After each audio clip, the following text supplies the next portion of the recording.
मैं सचिन गौड़ आप सभी का अपने चैनल साई कोचिंग लाइव में स्वागत करता हूं। बच्चों, आज फिर हम पढ़ने वाले हैं भारतीय अर्थव्यवस्था के बारे में। डिस्प्ले के ऊपर पहला क्वेश्चन आ चुका है बिना टाइम को खर्च किए। चलिए बच्चों, हम बढ़ते हैं अपने टॉपिक की तरफ। भारतीय जीवन बीमा निगम यानी कि LIC की स्थापना कौन से सन में की गई थी? बच्चों, आपके पास 4 ऑप्शन हैं।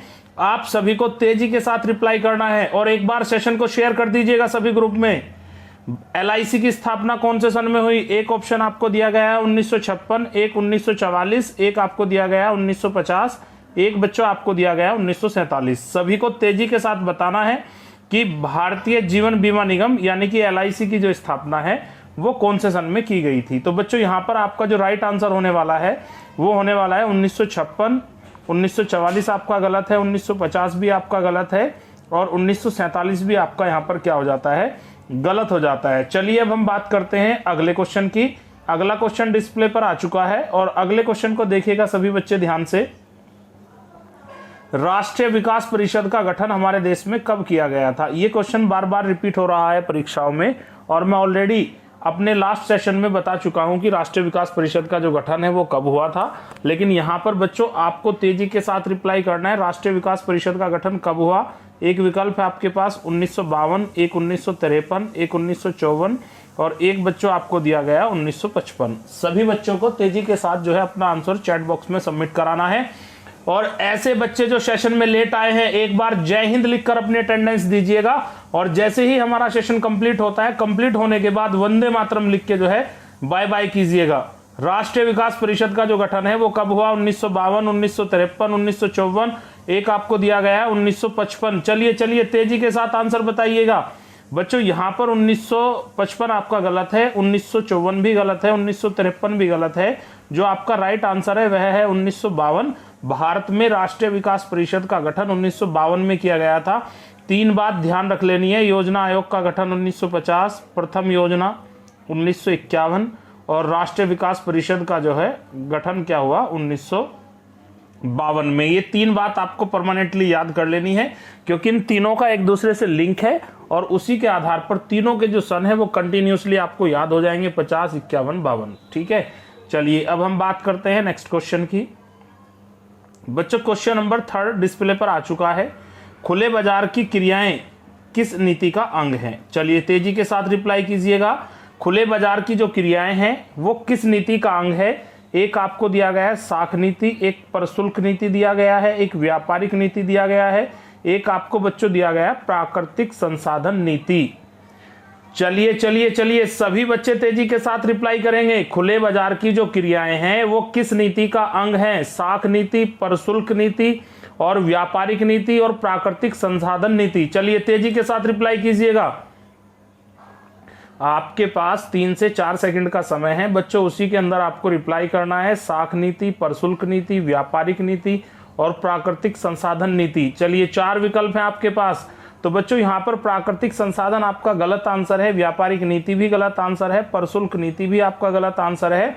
अगर यहाँ पर कोई आंसर सही बनता है तो वह है आपका साख नीति। खुले बाजार की जो क्रियाएं हैं वो साख नीति का एक प्रमुख अंग है, इसलिए यहाँ पर क्वेश्चन नंबर 3 का बच्चों जो राइट आंसर होने वाला है वो ए ठीक होने वाला है। चलिए अब हम बात करते हैं क्वेश्चन नंबर 4 की। सेशन थोड़ा सा फास्ट होने वाला है, कारण ये है कि लगभग 20% जो क्वेश्चन है वो आपके रिपीटेड क्वेश्चन है और उनका आंसर मैं ऑलरेडी आपको समझा चुका हूं, एक्सप्लेन कर चुका हूं। तो आपको तेजी के साथ रिप्लाई करना है। स्टैगफ्लेशन का जो संबंध है वो किससे है या स्टैगफ्लेशन क्या होता है?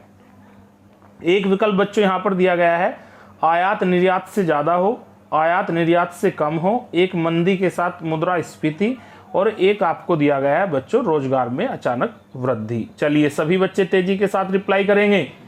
स्टैगफ्लेशन का जो संबंध है वो किससे है? निर्यात आयात से ज्यादा हो या आयात निर्यात से कम हो या मंदी के साथ मुद्रास्फीति या फिर आपके पास डी विकल्प है रोजगार में अचानक वृद्धि। चलिए 3 से 4 सेकंड में आप लोगों को रिप्लाई करना है।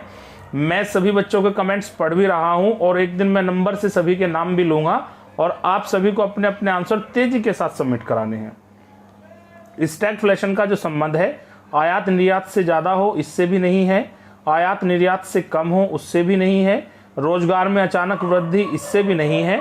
अगर हम स्टैगफ्लेशन की बात करते हैं तो इंडियन इकोनॉमी में इसका मतलब है मंदी के साथ मुद्रास्फीति। तो बच्चों यहाँ पर आपका जो राइट आंसर है वो सी हो जाना है। चलिए अब हम बढ़ते हैं क्वेश्चन नंबर 5 की तरफ। चलिए बच्चों, क्वेश्चन नंबर 5 डिस्प्ले पर आ चुका है। चलिए तेजी के साथ आंसर दीजिएगा। विश्व बैंक का जो मुख्यालय कहां पर है? मोस्ट डिमांडेड क्वेश्चन है, बार बार परीक्षाओं में पूछा जा रहा है। ईमानदारी के साथ सभी बच्चे जो है अपने आंसर सबमिट करेंगे। क्यूबेक में या फिर आपका वाशिंगटन डीसी है एक विकल्प आपके पास, एक दिया गया है सेंट फ्रांसिस्को और एक दिया गया है आपको न्यू जर्सी। आपके पास 4 विकल्प हैं बच्चों। तेजी के साथ आपको 3 से 4 सेकंड में रिप्लाई देना है। जो विश्व बैंक है उसका मुख्यालय कहां पर है? क्यूबेक आपका बच्चों यहां पर गलत है, सेंट फ्रांसिस्को ये भी गलत है, न्यू जर्सी भी गलत है। विश्व बैंक और IMF दोनों का ही जो मुख्यालय है वो वाशिंगटन डीसी में है। तो बच्चों यहाँ पर आपका जो राइट आंसर है वो बी हो जाना है। चलिए अब हम बढ़ते हैं आज के अगले क्वेश्चन की तरफ। अगला क्वेश्चन बच्चों डिस्प्ले पर आ चुका है। आपको तेजी के साथ जो है पढ़ना है और उसका जो है रिप्लाई करना है। चलिए मुंबई स्टॉक एक्सचेंज की स्थापना कब की गई थी? भारत का सबसे पहला जो स्टॉक एक्सचेंज है वो मुंबई स्टॉक एक्सचेंज है। आप लोगों को बताना है कि इसकी स्थापना हमारे इंडिया में कब की गई थी। चलिए एक विकल्प बच्चों आपके पास है 1975, एक 1900, एक 1922 और एक आपको दिया गया 1947। मैं रिपीट करता हूं, पहला जो ऑप्शन है वो है आपके पास 1875, एक 1900, एक 1922, एक 1947। मुंबई स्टॉक एक्सचेंज की स्थापना कब की गई थी? चलिए ऑलरेडी मैं आपको पढ़ा चुका हूं। तेजी के साथ बच्चों आंसर सबमिट कीजिएगा। मुंबई स्टॉक एक्सचेंज की स्थापना हमारे इंडिया में कब की गई थी? अच्छा, आपको 1947 दिया गया है, पूर्ण रूप से गलत है। 1922 भी गलत है, 1900 भी गलत है। हमारे इंडिया के अंदर भारत के पहले stock exchange Mumbai stock exchange की जो स्थापना है 1875 में की गई थी। यही आपका जो है राइट आंसर होने वाला है। चलिए अब हम बात करते हैं बच्चों क्वेश्चन नंबर 7 की।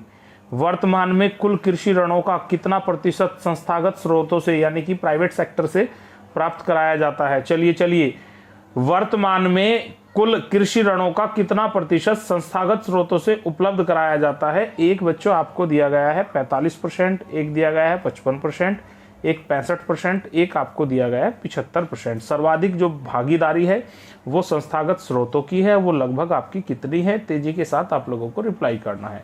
बच्चों यहाँ पर ए ऑप्शन दिया गया है 45, ये आपका पूर्ण रूप से गलत है। एक बी दिया गया है, ये भी आपका पूर्ण रूप से गलत है। एक डी आपको दिया गया है 75, ये भी आपका पूर्ण रूप से गलत है। बच्चों यहाँ पर जो 75% है यही 65% है, यही आपका क्या हो जाना है? राइट आंसर हो जाना है। वर्तमान में जो एग्रीकल्चर लोन है उसमें सर्वाधिक जो सपोर्ट है वो संस्थागत स्रोतों का है और वो लगभग कितना है? 65% है। चलिए अब हम बात करते हैं क्वेश्चन नंबर 8 की। आज का जो सेशन है मैं थोड़ा सा तेज लेके चलने वाला हूं, तो सभी बच्चों को तेजी के साथ अब अपने आंसर सबमिट कराने हैं। 1969 में बैंकों के राष्ट्रीयकरण के समय भारत का प्रधानमंत्री कौन था? 1969 में जब भारत में पहली बार बैंकों का राष्ट्रीयकरण होता है तो उस समय हमारे देश के जो प्रधानमंत्री थे वो कौन थे? चलिए तेजी के साथ पढ़ना है और सभी को फास्टली अपने आंसर जो है चैट बॉक्स में सबमिट कराने हैं। जब आपका सेशन कंप्लीट होता है तो एक बार चैट बॉक्स में वंदे मातरम का जयकारा आपको लगा देना है।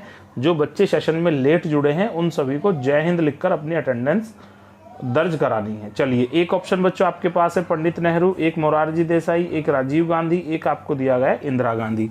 1969 में जब हमारे देश के अंदर बैंकों का राष्ट्रीयकरण होता है तो उस समय हमारे देश के जो प्रधानमंत्री थे वो कौन थे? चलिए एक बच्चों आपको पंडित नेहरू दिया गया है जो कि पूर्ण रूप से गलत है। मोरारजी देसाई भी गलत है, राजीव गांधी भी गलत है।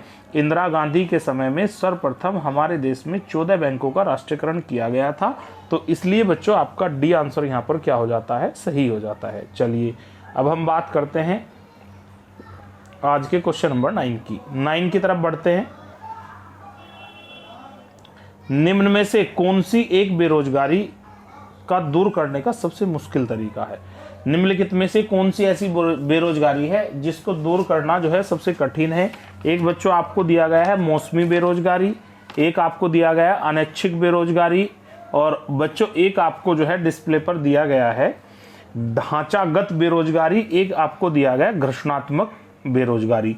सभी बच्चों को तेजी के साथ पढ़ना है और आंसर अपना सबमिट कराना है। चलिए चलिए, सभी बच्चे तेजी के साथ क्वेश्चन को पढ़ेंगे और अपने जो आंसर हैं उनको सबमिट कराएंगे। आपके पास 4 सेकंड का समय है, उसी के अंदर बच्चों आप लोगों को जो है अपने आंसर सबमिट करा देने हैं। चलिए चलिए, तेजी के साथ पढ़िएगा। चलिए चलिए चलिए, तेजी के साथ आंसर दीजिएगा बच्चों। भारत में जो बेरोजगारी है वो 4-5 प्रकार की है, जैसे मौसमी, अनैच्छिक, ढांचागत और घर्षणात्मक। तो भारत में ऐसी कौन सी बेरोजगारी है जिसको दूर करना सबसे मुश्किल है? तो उसके लिए बच्चों बी ऑप्शन आपका गलत है, सी भी गलत है, घर्षणात्मक भी गलत है। यहाँ पर जो मौसमी बेरोजगारी है उसको दूर करना बड़ा ही कठिन है, क्योंकि मौसम एक प्राकृतिक चीज है। उस दौरान लोगों की जो बेरोजगारी होती है उसे दूर करना काफी टिपिकल है। चलिए बात करते हैं हम आज के क्वेश्चन नंबर 10 की। कृषि वित्तीय क्षेत्र में सर्वोच्च संस्था कौन सी है? कृषि के सेक्टर की अगर फाइनेंशियल सेक्टर की बात करते हैं तो सर्वोच्च संस्था कौन सी है? एक बच्चों आपको दिया गया है नाबार्ड, एक दिया गया है भारतीय रिजर्व बैंक, एक दिया गया है क्षेत्रीय ग्रामीण बैंक, एक दिया गया है सहकारी बैंक। तो आपको तेजी के साथ पढ़ना है और उसके बाद बच्चों अपने आंसर जो है आपको सबमिट कराने हैं। कृषि वित्तीय क्षेत्र में जो सर्वोच्च संस्था है उसका नाम क्या है? नाबार्ड, भारतीय रिजर्व बैंक, क्षेत्रीय ग्रामीण बैंक, एक आपका सहकारी बैंक। चलिए चलिए, तेजी के साथ आंसर सबमिट कराइएगा। तो बच्चों यहाँ पर सहकारी बैंक गलत है, क्षेत्रीय ग्रामीण बैंक भी गलत है और भारतीय रिजर्व बैंक भी गलत है। अगर हम एग्रीकल्चर फाइनेंशियल स्टैंडर्ड की बात करते हैं तो सबसे जो ऊंचा इंस्टीट्यूशन है, सबसे बड़ी जो संस्था है उसका नाम क्या है? नाबार्ड। इसलिए आपका ए जो आंसर है वो पूर्ण रूप से क्या हो जाता है बच्चों? सही हो जाता है। चलिए अब हम बात करते हैं आज के अगले क्वेश्चन की, क्वेश्चन नंबर 11 की। 11 डिस्प्ले पर आ चुका है। रोजगार गारंटी योजना सबसे पहले किस राज्य में लागू की गई थी? भारत का ऐसा कौन सा राज्य है जहां पर रोजगार गारंटी जो योजना है उसे सर्वप्रथम लागू किया गया था? बच्चों एक ऑप्शन आपके पास उड़ीसा है, एक पंजाब है, एक महाराष्ट्र है, एक आपका उत्तर प्रदेश है। तो आप लोगों को तेजी के साथ ऑप्शन को पढ़ना है और अपने आंसर देने हैं। चलिए चलिए चलिए, तेजी के साथ चैट बॉक्स में आंसर सबमिट कराइएगा। चलिए चलिए, जो महानुभाव सेशन में लेट आए हैं उन सबका भी स्वागत है। एक बार जय हिंद लिखिएगा। चलिए चलिए, रोजगार गारंटी योजना को सबसे पहले उड़ीसा में लागू नहीं किया गया था, न ही पंजाब में लागू किया गया था, न ही उत्तर प्रदेश में। रोजगार गारंटी योजना को सबसे पहले भारत के कौन से राज्य में लागू किया गया था? बच्चों महाराष्ट्र में लागू किया गया था। इसलिए आपका यहाँ पर सी ऑप्शन पूर्ण रूप से सही है। चलिए अब हम बात करते हैं क्वेश्चन नंबर 12 की। 12 में आपको क्या दिया गया है? राष्ट्रीय नियोजन में रोलिंग प्लान की जो अवधारणा है ये कौन सी गवर्नमेंट के द्वारा अपनाई गई थी? जो रोलिंग प्लान है इस अवधारणा को कौन सी पंचवर्षीय योजना में किस गवर्नमेंट के द्वारा अपनाया गया था? चलिए तेजी के साथ बताइएगा सभी बच्चे। चलिए चलिए, रोलिंग प्लान की जो अवधारणा है वो कौन सी गवर्नमेंट के द्वारा अपनाई गई थी? इंदिरा गांधी दिया गया है, राष्ट्रीय फ्रंट सरकार द्वारा, जनता सरकार द्वारा, राजीव गांधी द्वारा। तो आपको तेजी के साथ बच्चों रिप्लाई करना है। 3 से 4 सेकंड का समय है, उसी के अंदर बच्चों आप लोगों को सबमिट कराना है। चलिए चलिए, इंदिरा गांधी यहाँ पर गलत है और राष्ट्रीय फ्रंट सरकार भी आपका गलत है, राजीव गांधी सरकार भी गलत है। राष्ट्रीय नियोजन में रोलिंग प्लान की जो अवधारणा है वो जनता सरकार के द्वारा अपनाई गई थी। तो बच्चों इसीलिए जो आपका जो राइट आंसर है वो आपका सी हो जाना है। चलिए अब हम बात करते हैं क्वेश्चन नंबर 13 की। राष्ट्रीय योजना खर्च का सबसे जो महत्वपूर्ण मद है वो कौन सा है? जो गैर योजना खर्च है उन पर सबसे बड़ा जो खर्चा है, जिसकी हम कोई योजना नहीं बनाते हैं, जिसको हम बजट में नहीं रखते हैं और उस पर हमारा सबसे ज़्यादा पैसा खर्च होता है। चलिए, एक आपको दिया गया है ब्याज भुगतान, एक आपको दिया गया है रक्षा, एक उर्वरक सब्सिडी और एक सार्वजनिक उपक्रमों का ऋण। चलिए चलिए, तेजी के साथ आपको रिप्लाई करना है। गैर योजना खर्च का सबसे महत्वपूर्ण मद कौन सा है? ब्याज भुगतान, रक्षा, सब्सिडी, सार्वजनिक उपक्रमों का ऋण। तो बच्चों यहाँ पर आपका जो है डी गलत हो जाना है और सी भी गलत हो जाना है, बी रक्षा भी गलत हो जाना है। गैर योजना खर्च का जो सबसे बड़ा जो पॉइंट है वो आपका ब्याज भुगतान है, इसलिए आपका ए ऑप्शन यहाँ पर क्या हो जाता है? सही हो जाता है। चलिए अब हम बात करते हैं क्वेश्चन नंबर 14 की। भारत में मान्यता प्राप्त जो स्टॉक एक्सचेंज है उनकी टोटल संख्या कितनी है? तेजी के साथ पढ़िएगा क्वेश्चन को।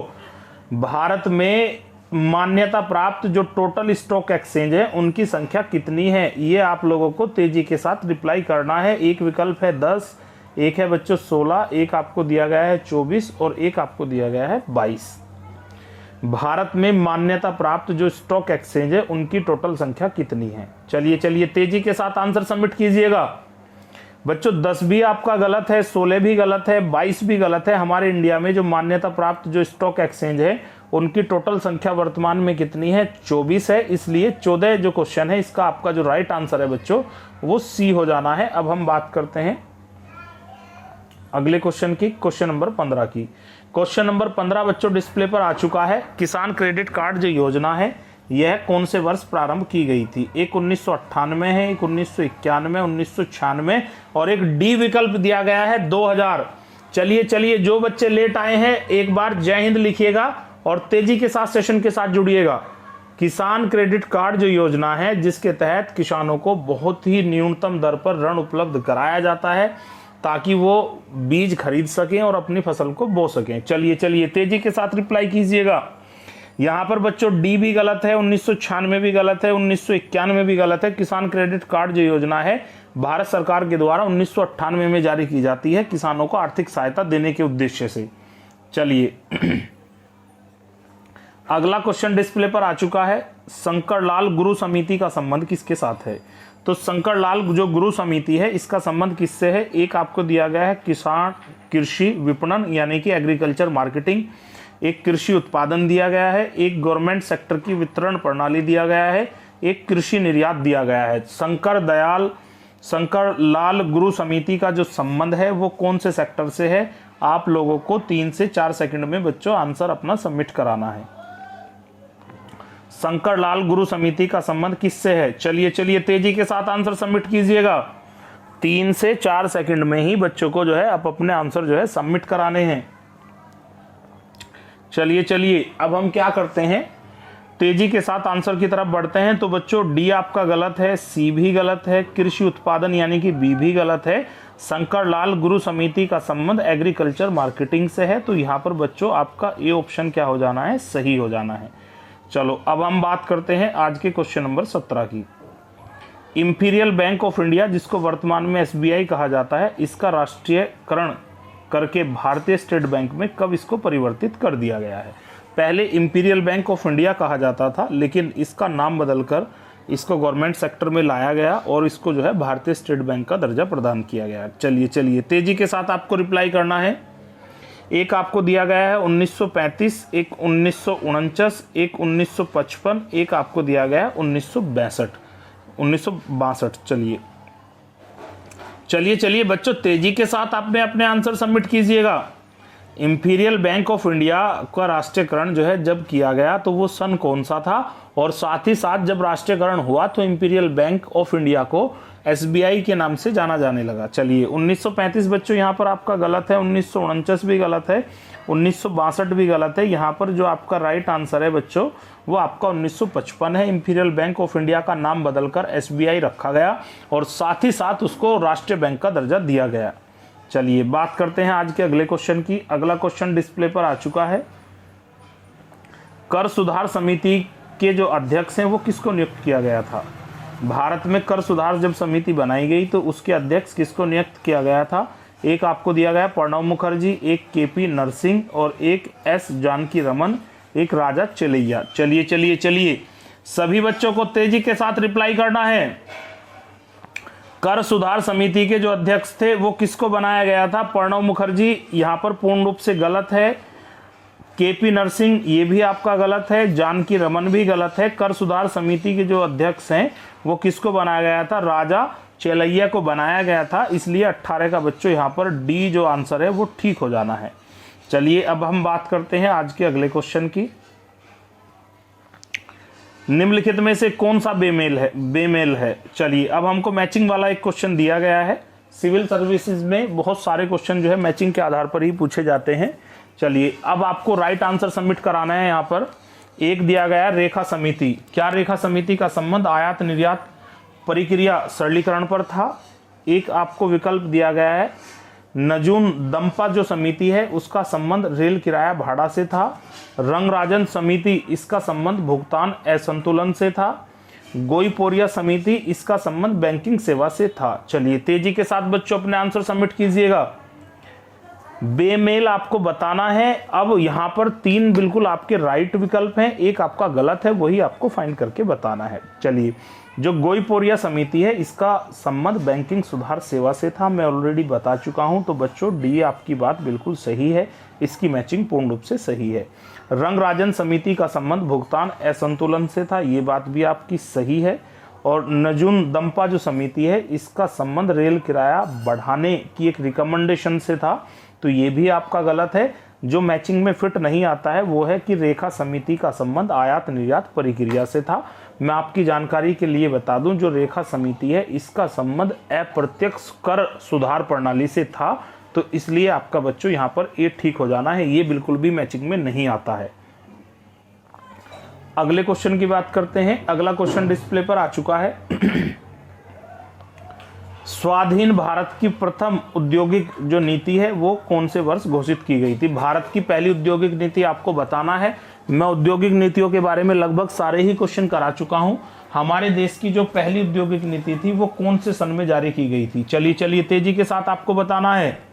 भारत की पहली औद्योगिक नीति कौन से सन में जारी की गई थी? 1947, 1951, एक 1956 आपको दिया गया है, एक 1948 भी आपको दिया गया है। भारत की पहली औद्योगिक नीति 1947 में जारी नहीं की गई थी, 1951 में भी जारी नहीं की गई थी, 1956 में भी नहीं की गई थी। भारत की पहली औद्योगिक नीति 1948 में जारी की गई थी और अंतिम यानी कि नई औद्योगिक नीति 1991 में जारी की गई थी। तो ये 2 क्वेश्चन आप लोगों को अच्छे से तैयार कर लेने हैं। चलिए, अगर आपसे पूछा जाता है भारत की पहली औद्योगिक नीति तो 1948 बताना है। भारत की नई औद्योगिक नीति या अंतिम औद्योगिक नीति आपसे पूछा जाता है तो तब बताना है 1991। चलिए अब हम बढ़ते हैं क्वेश्चन नंबर 21 की तरफ। चलिए, सभी बच्चे जो है सेशन से लगभग जुड़ चुके हैं और कुछ ही बच्चे जो रेगुलर आते हैं वो अच्छे से अपने आंसर रिप्लाई कर रहे हैं। बहुत बच्चों के सही आंसर आ रहे हैं, लेकिन जो बच्चे रिप्लाई नहीं कर रहे हैं आपको सेशन केवल देखना नहीं है, अपने राइट आंसर भी सबमिट कराने हैं। संपदा कर भारत में पहली बार किस वर्ष लागू किया गया था? चलिए, संपदा कर भारत में पहली बार कौन से साल में लागू किया गया था? एक 1991 में दिया गया है, एक 1976, एक 1957, एक 1948। तेजी के साथ अपने आंसर सबमिट कीजिएगा। सभी बच्चों को 3 से 4 सेकंड के अंदर आप अपने आंसर सबमिट कराने हैं। चलिए तेजी के साथ सबमिट कराइएगा। चलिए, संपदा कर भारत में पहली बार किस वर्ष लागू किया गया था? सभी बच्चों को तेजी के साथ अपने आंसर सबमिट कराने हैं। 1991, 1976, 1957, 1948। चलिए तेजी के साथ आंसर बताइएगा। भारत में जो संपदा कर है पहली बार 1991 में जारी नहीं किया गया था, 1976 में भी लागू नहीं किया गया था, 1948 में भी लागू नहीं किया गया था। संपदा कर को इंडिया में सर्वप्रथम जब इम्प्लीमेंट किया गया तो कौन से साल के अंदर आपको इम्प्लीमेंट किया गया था? 1957। यही हमारा राइट आंसर हो जाना है। अब हम बात करते हैं आज के अगले क्वेश्चन की बच्चों। अंतरराष्ट्रीय व्यापार का जो प्रहरी है, अंतरराष्ट्रीय जो व्यापार है उसको कंट्रोल करने वाली विश्व की सबसे बड़ी संस्था का नाम क्या है? IMF दिया गया है, इंटरनेशनल मनी फंड, या IBRD दिया गया है, या WTO दिया गया, या IFS दिया गया है। चलिए तेजी के साथ आंसर दीजिएगा सभी बच्चे।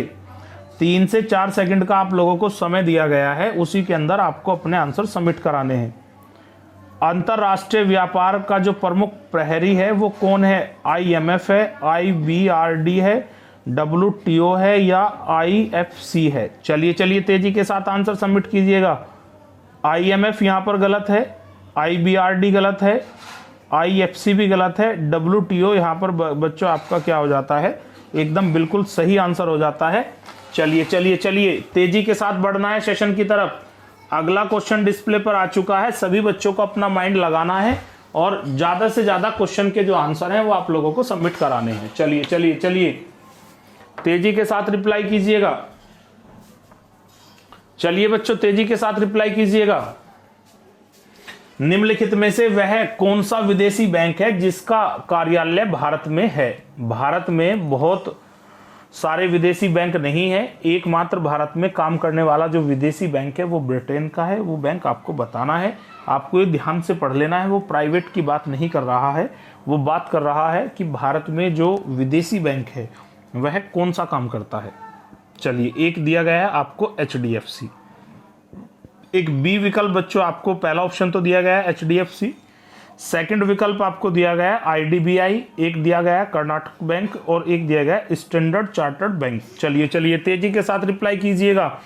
4 बैंक आपको दिए गए हैं, आप लोगों को तेजी से बताना है इन बैंक में से ऐसा कौन सा बैंक है जो भारत में काम करता है लेकिन है विदेशी बैंक। चलिए तेजी के साथ रिप्लाई कीजिएगा।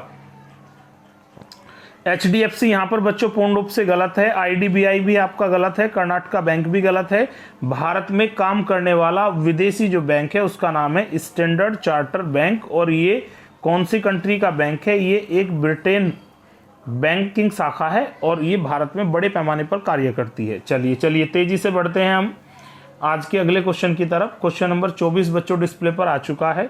मुक्त व्यापार से आपका क्या तात्पर्य है? अगर हम मुक्त व्यापार की बात करते हैं तो इसमें आयात को कम किया जाता है, आयात निर्यात पर कोई प्रतिबंध नहीं होता है, आयात निर्यात पर कोई शुल्क नहीं होता है और आयातीय वस्तुओं का जो कर है वो मुक्त होता है। चलिए तेजी के साथ आपको बताना है इकोनॉमी के अंदर मुक्त व्यापार जो शब्द है इसका मूल रूप से क्या अर्थ बनता है। चलिए तेजी के साथ बताइएगा बच्चों, मुक्त व्यापार से क्या तात्पर्य है? चलिए तेजी के साथ बताइएगा सभी बच्चे, मुक्त व्यापार से क्या तात्पर्य है? आयात को कम किया जाता है, ये बात बिल्कुल गलत है। आयात निर्यात पर कोई प्रतिबंध नहीं होता है, ये बात पूर्ण रूप से सही है। आयात निर्यात पर कोई शुल्क नहीं होता है, ये पूर्ण रूप से आपका गलत है। आयात वस्तुएं कर मुक्त होती हैं, ये भी आपका क्या है? गलत है। और पूर्ण रूप से यहाँ पर जो सही हो जाता है, मुक्त व्यापार का जो अर्थ है वो आयात एवं निर्यात पर कोई प्रतिबंध नहीं होता है। चलिए अब हम आगे बढ़ते हैं क्वेश्चन नंबर 25 की तरफ। भारत सरकार के बजट के आंकड़ों में कुल व्यय और कुल प्राप्तियों के बीच का जो अंतर है उसको क्या कहते हैं? भारत सरकार, क्वेश्चन ध्यान से पढ़िएगा, जिन बच्चों ने बजट वाला जो लेक्चर अच्छे से अध्ययन किया होगा उन लोगों को आंसर देने में कोई प्रॉब्लम नहीं आने वाली है। भारत सरकार के बजट के आंकड़ों में कुल व्यय और कुल प्राप्तियों के बीच का जो अंतर है उसको क्या कहा जाता है?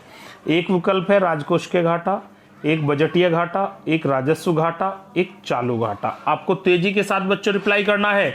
भारत सरकार के बजट के आंकड़ों में कुल व्यय और कुल प्राप्तियों के बीच का जो अंतर है उसको क्या कहा जाता है? चलिए तेजी के साथ आंसर सबमिट कीजिएगा। चालू घाटा यहाँ पर गलत है, राजस्व घाटा भी गलत है, बजटीय घाटा भी गलत है, राजकोष के घाटा यहाँ पर आपका पूर्ण रूप से सही है। तो 25 का जो बच्चों राइट आंसर है वो ए आ जाना है। चलिए डिस्प्ले पर अगला क्वेश्चन बच्चों लगभग आ चुका है, आपको तेजी के साथ पढ़ना है और आप अपने आंसर सबमिट कराने हैं। चलिए हम पढ़ते हैं क्वेश्चन को। निम्नलिखित में से किस संस्था का संबंध मुख्यतः आवास ऋण देने से है? निम्नलिखित में से ऐसी कौन सी संस्था है, ऐसा कौन सा बैंकिंग सेक्टर है जो मूल रूप से लोगों को जो है होम लोन प्रोवाइड करने का कार्य करता है? एक है भारतीय रिजर्व बैंक, एक दिया गया है स्टेट बैंक ऑफ इंडिया, एक दिया गया ICICI बैंक और एक दिया गया HDFC बैंक। चलिए तेजी के साथ आंसर सबमिट कीजिएगा। निम्नलिखित में से किस संस्था का संबंध मुख्यतः आवास ऋण देने से है?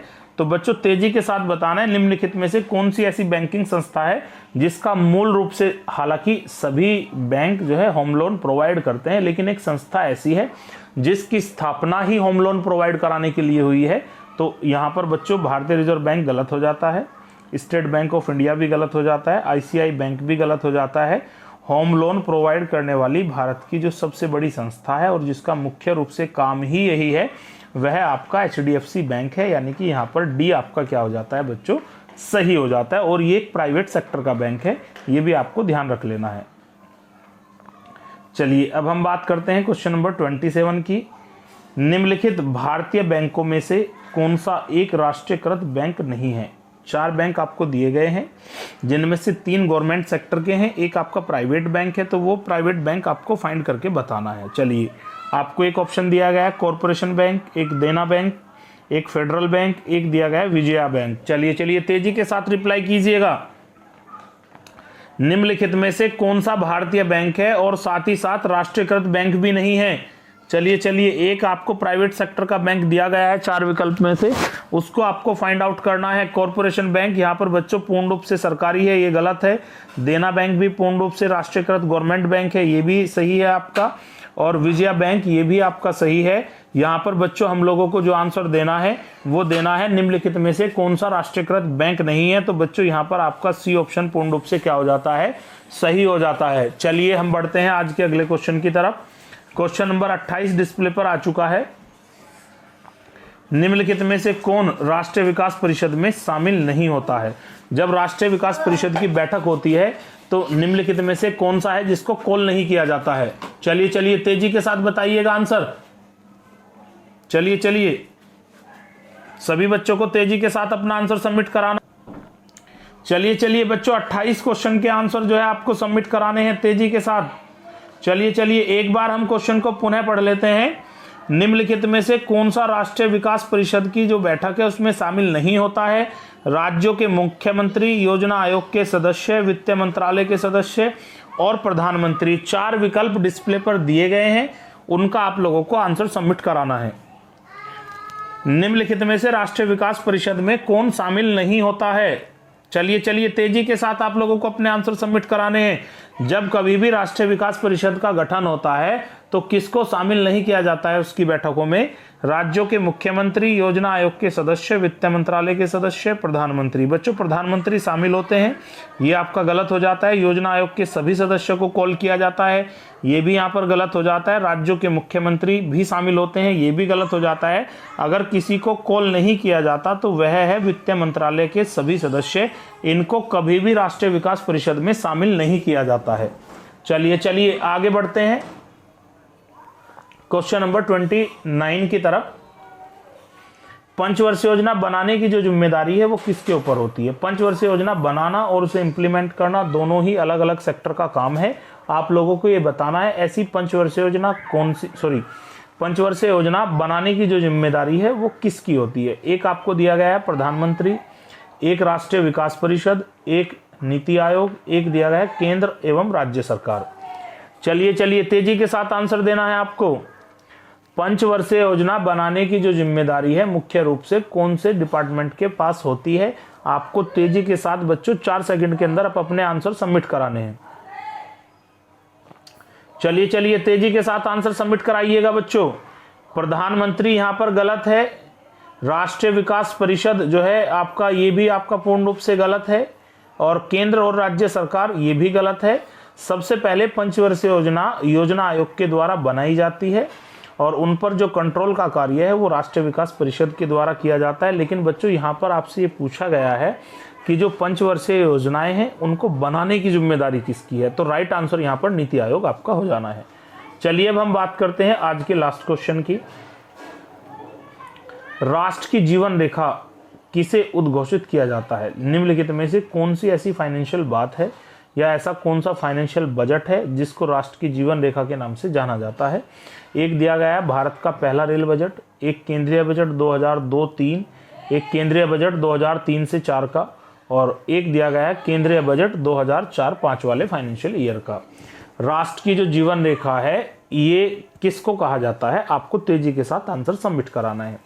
बच्चों आज का ये लास्ट क्वेश्चन है। जैसे ही आपका सेशन कंप्लीट होता है सभी बच्चों को कमेंट बॉक्स में वंदे मातरम लिखकर सेंड करना है और वीडियो को थोड़ा सा लाइक भी कर देना है। और ऐसे आपके जो फ्रेंड जिनके लिए इस तरह की एजुकेशनल वीडियो की जरूरत हो तो उन सभी को आपको क्या कर देना है, ये फॉरवर्ड भी कर देना है। चलिए राष्ट्र की जीवन रेखा की जो संख्या है वो किसको दी गई थी?